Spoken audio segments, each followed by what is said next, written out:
पढ़ ली है। तख्ती नंबर 1 क्या है? तख्ती नंबर 1 बेटा मुफरदात किसे कहते हैं? जैसे अलिफ बा ता सा। अच्छा अलिफ से याद करके हरफों को क्या कहते हैं? हुरूफे टोटल हुरूफे तहजी कितने हैं? 29 मतलब 29। अब देखिए इसके बाद आपने पढ़ी तख्ती नंबर 2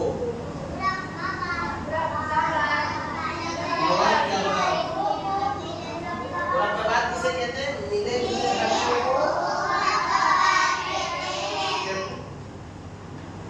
ठीक है नाम ठीक है हो गया अलिफ ठीक है नाम और ये क्या है अलिफ लाम में जुड़ गया। ये क्या है? मिले जुले हुरूफ है। आपने पढ़ा होगा जैसे जीम मीम आइन। जीम पेश जू मीम ज़ेन की आइन ज़बर जुनिया वजुनिया पढ़ा है ना। अब देखो जीम मीम आइन तीनों मिले हुए एक साथ। ये क्या है? मुरक्कबात मिले हुए या अलग अलग है बताइए? मिले जुले हरफों को क्या कहते हैं? अब आपने पढ़ा तख्ती नंबर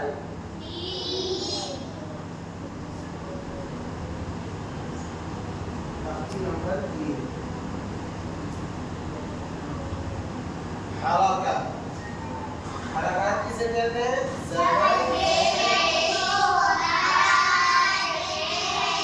ज़बर कहाँ होता है? कहाँ होती है? पेश आगे कहाँ होता है? पेश ऊपर ही होता है लेकिन गोल होता है वाव की तरह। बिल्कुल गोल सर्कल नहीं होता है, वाव की तरह गोल होता है। देखिए आपने इसमें पढ़ा है हरकत में ज़बर ज़ेर पेश को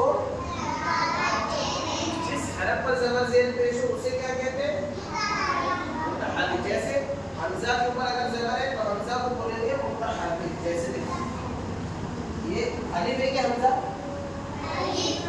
क्यों? बहुत अच्छा माशाल्लाह रनिंग कीजिए जोर से अलिफ हमेशा खाली होता है। अब ये खाली है कि नहीं? अब क्या है? हमजा के ऊपर क्या है? ज़बर की। तो हमजा को क्या बोलेंगे? मुतहर्रिक। क्या बोलेंगे? जैसे आपने आगे पढ़ा है तख्ती नंबर 4 में जिस हरफ पे सुकून है उसे क्या बोलते हैं? बा पे सुकून है तो ये हमजा पर हरकत है तो हमजा को क्या बोलेंगे? हमजा को कैसे पढ़ेंगे?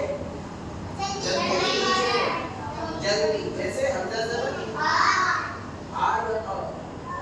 ज़बर में सिर्फ होंठ हिलेंगे, पूरा मुंह नहीं खुलेगा। पूरा मुंह खुलेगा तो अलिफ बनता हो जाएगा। हमजा ज़बर जो बच्चे मुंह खोलेंगे तो अलिफ बनता हो जाएगा। हमजा ज़बर बा ज़बर अब दोनों को मिलाइए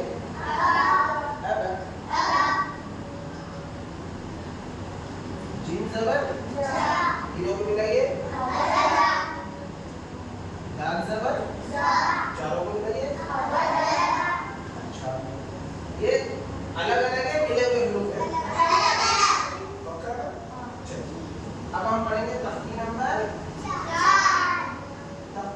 4 में दो चीजें आती हैं।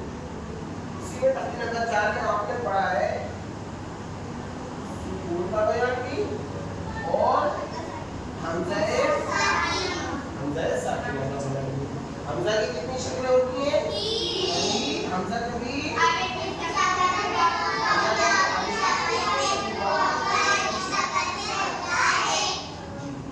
हमजा कभी अलिफ शक्ल में, कभी वाव की शक्ल में और कभी या की शक्ल में होता है। सुकून को जिस हरफ पर सुकून हो, जैसे दाल पर सुकून है तो दाल को क्या बोलेंगे? दाल साकिन। अगर या पर सुकून है तो बहुत अच्छे। अगर नून पर सुकून है तो साकिन हरफ को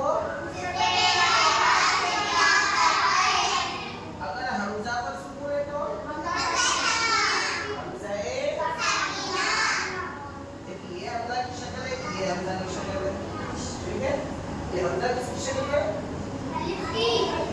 और ये हमजा ओरिजिनल। ठीक है बेटा? अच्छा है। ये देखिए नीचे कीजिए,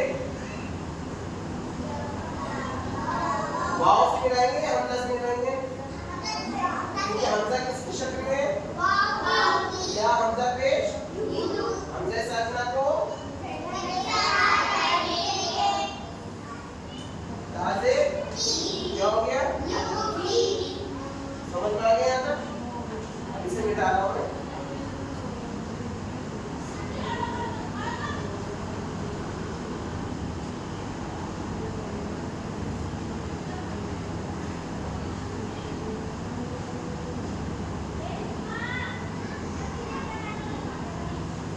इसके बाद आप पढ़ेंगे पत्ती नंबर 5। इसका बयान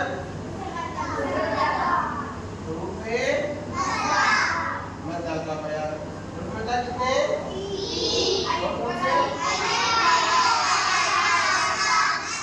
अलिफ मद्दा, या मद्दा और इनको कैसे पढ़ते हैं?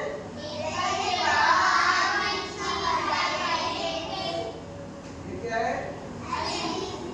अब इससे पहले क्या होगा जो मद्दा होता है? बहुत अच्छे हैं। ये क्या है? या साकिन। या साकिन से पहले क्या हो तो या मद्दा होगी? फिर ये क्या है? बहुत साकिन से पहले क्या होना चाहिए? बहुत अलिफ से पहले ज़बर हो तो अलिफ मद्दा होगा। अलिफ मद्दा को एक अलिफ के बराबर खींचकर या साकिन से पहले ज़ेर हो तो या मद्दा होगी। या मद्दा होगी एक अलिफ के बराबर। और साकिन से पहले पेश हो तो वाव मद्दा होगा। वाव मद्दा को भी एक अलिफ के बराबर खींचकर अलिफ मद्दा की मिसाल हमजा अलिफ ज़बर बा अलिफ ज़बर या मद्दा की मिसाल देखिए हमजा या ज़ेर बा या ज़ेर वाव मद्दा की मिसाल देखिए हमजा वाव पेश बा वाव पेश। अच्छा हमजा अलिफ ज़बर आ अलिफ मद्दा है, इसका इजरा कैसे करेंगे? अलिफ से पहले ज़बर को अलिफ मद्दा को एक अलिफ के बराबर आ बा। अलिफ से पहले ज़बर की हरकत है, इसलिए अलिफ मद्दा को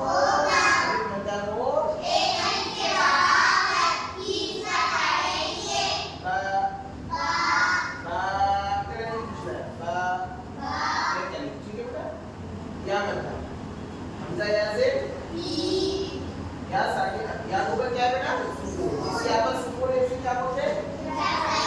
या साकिन से पहले ज़ेर की हरकत है, इसलिए या मद्दा होगी। या मद्दा को भी एक अलिफ के बराबर खींचकर पढ़ेंगे।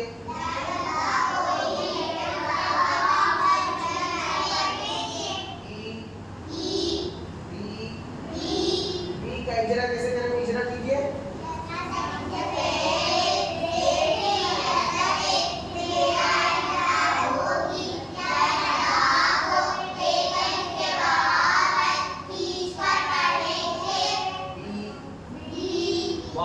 वाव साकिन से पहले पेश हो तो वाव मद्दा होगा। वाव मद्दा को भी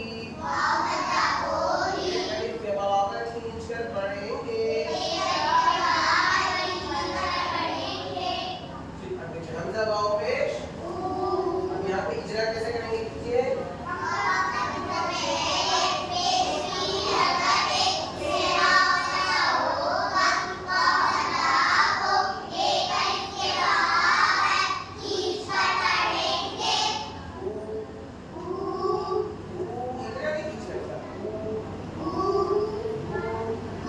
वाव साकिन से पहले पेश की हरकत है, इसलिए वाव मद्दा होगा। वाव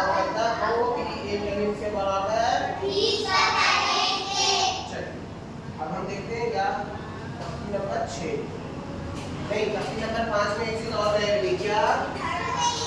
बड़ा जबर बड़ी जेर बड़ा जबर किसके बराबर होता है? अलिफ बता के। बड़ी जेर किसके बराबर होती है? उल्टा पेश किसके बराबर है? वाव बता के बराबर है। ठीक है, अब देखो हमजा खड़ा जबर इतना नहीं, हमजा खड़ा जबर आ, तीसरा कैसे करेंगे? हमजा के ऊपर खड़ा जबर बराबर होता है, इसलिए खड़ा जबर को भी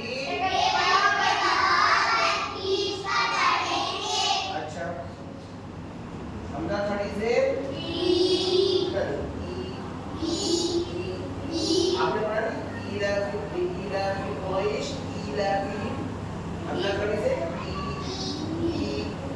खड़ी से बराबर होती है क्या है बता के? खड़ी से बराबर होती है, इसलिए खड़ी से को भी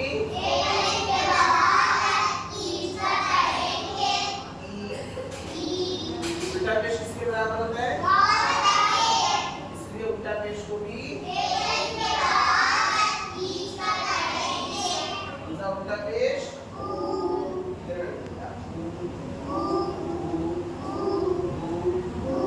ठीक है। तीसरा कैसे करेंगे? हमजा के ऊपर उल्टा पेश है, उल्टा पेश बराबर होता है उल्टा पेश को भी एक अलिफ के बराबर ठीक है, याद रहेगा इंशाअल्लाह। इसके बाद है तख्ती नंबर 6 हुरूफ लिम्ना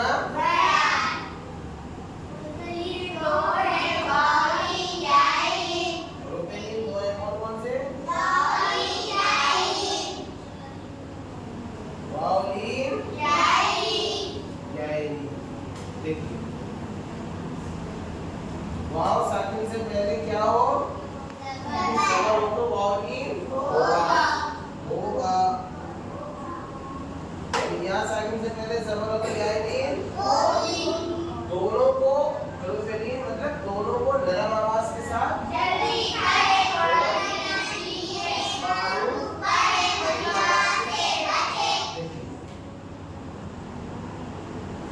वाव साकिन है, इससे पहले जबर है, हमजा वाव जबर आओ मजहूल है। आओ ये क्या है बेटा? तो मजहूल से बचे मारूफ हमजा वाव जबर आओ काफ वाव जबर आओ। आपने पढ़ा है ना सूरह कौसर में कौसर कौसर नहीं पढ़ना है, क्या पढ़ना है? कौसर। हमजा वाव जबर आओ वाव साकिन से पहले जबर की इसलिए वालीन होगा, वालीन को नरम आवाज के साथ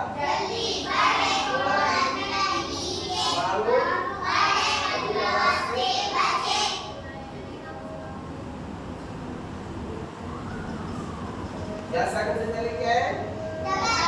जबर की इसलिए यालीन को भी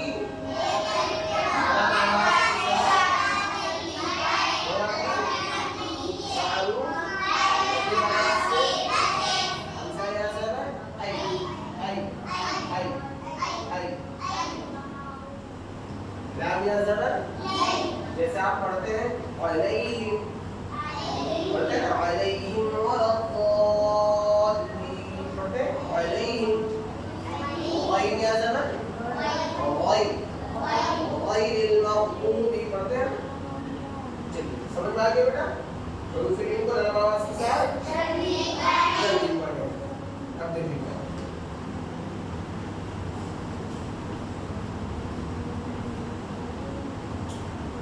नंबर 7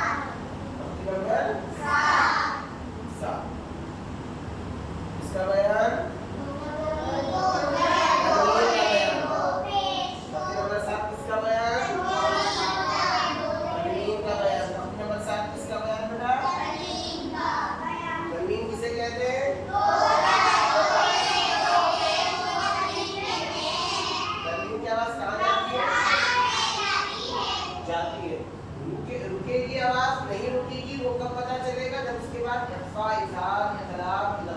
ये कायदा होगा था।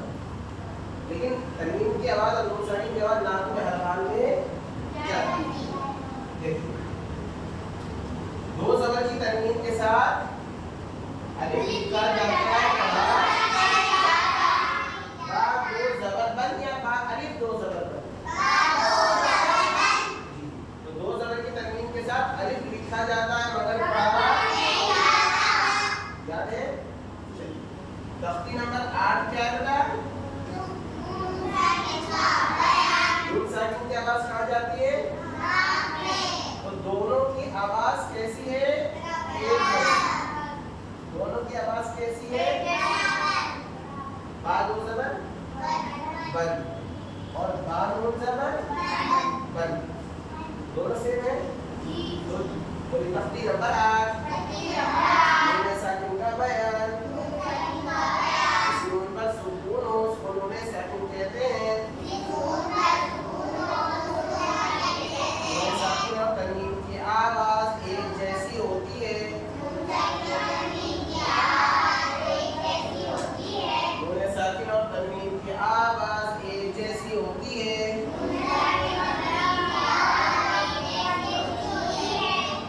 ठीक है बेटा। अब देखिए तख्ती नंबर 9, इसका बयान किस तरह होता है? डब्ल्यू की तरह। ठीक है। जिस हरफ पर तशदीद हो उसको क्या कहते हैं? तशदीद का बयान। जिस हरफ पर तशदीद हो उसको क्या कहते हैं? मुशद्दद। तशदीद वाले हरफ को मुशद्दद हरफ को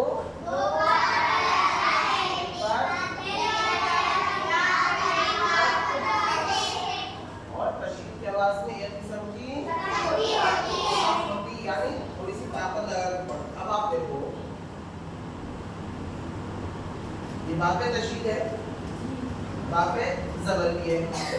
हम इसको पढ़ना चाहे पढ़ सकते हैं, अभी नहीं पढ़ सकते। क्यों? क्योंकि तशदीद वाले हरफ को पढ़ने के लिए पहले एक हरफ का होना क्या है बेटा? जरूरी है। तशदीद वाले हरफ को पढ़ने के लिए पीछे एक हरफ का होना जरूरी है। अब इधर देखिए, आप पढ़िए कैसे पढ़ेंगे? नीचे लीजिए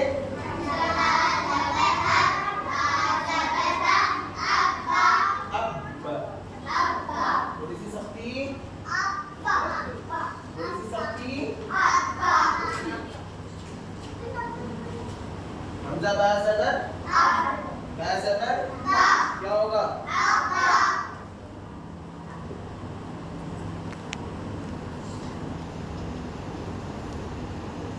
हमजा बा जबर अब बा जबर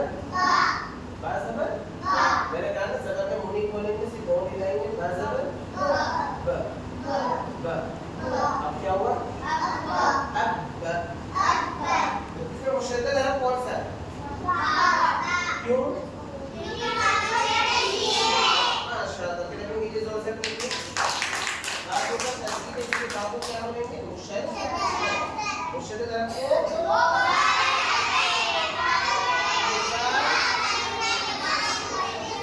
और दूसरी बात अब क्या हो गया? अब अब देखिए तख्ती नंबर। अच्छा एक मिसाल इसमें और देखिए।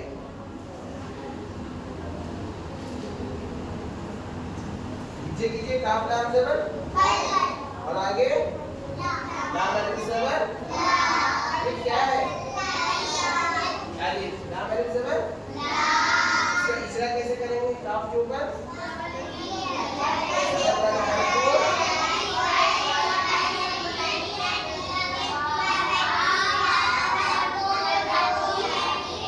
लाम के ऊपर तशदीद है, इसलिए लाम मुशद्दद होगा। मुशद्दद हरफ को क्या करते हैं?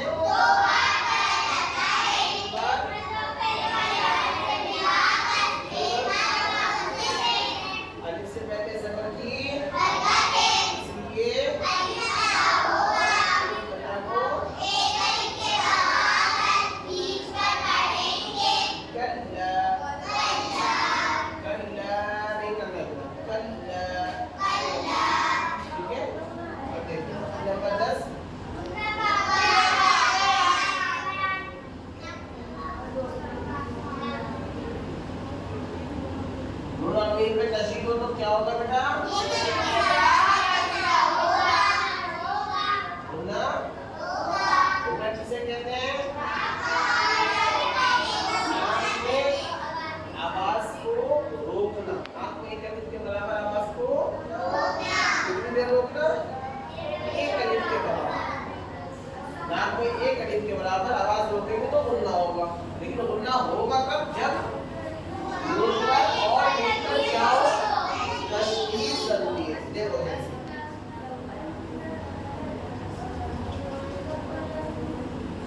और ये क्या है?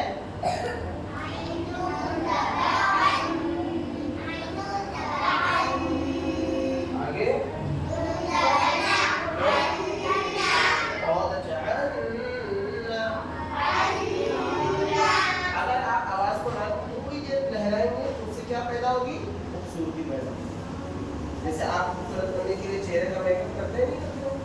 तो ऐसे ही कुरान को खूबसूरत पढ़ने के लिए गुन्ना मद वगैरह की क्या है, इनका तफसील पढ़ने इसकी बहुत ज़्यादा ज़रूरत है। समझ गए? अच्छा,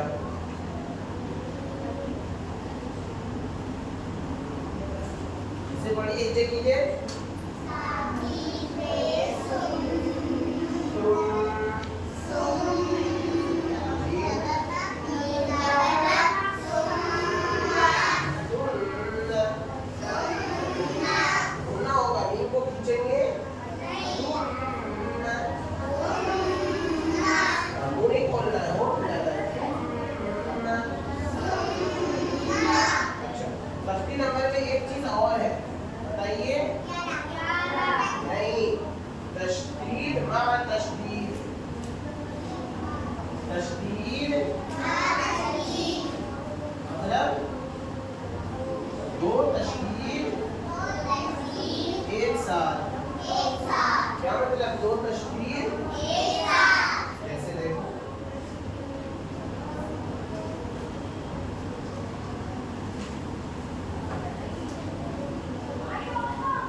देखो दो तशदीद एक साथ है, लाम पर भी और या पर भी। तो इसको क्या बोलेंगे? तशदीद मा तशदीद। और लाम से इल्म। तशदीद का आगे किस्म की लाम से इल्म। लाम यहाँ से ली। या यहाँ से क्या करता होगी ना? अच्छा, पहले वाली आपने यहाँ करता होगी, दूसरे वाले में? इसमें दूसरे वाले का जोर से। ठीक है, दूसरे वाले क्या के साथ में यहाँ पे सुकून किससे है? दूसरी वाली यहाँ पे है ना, यहाँ से आने से पहले जेर या बंदा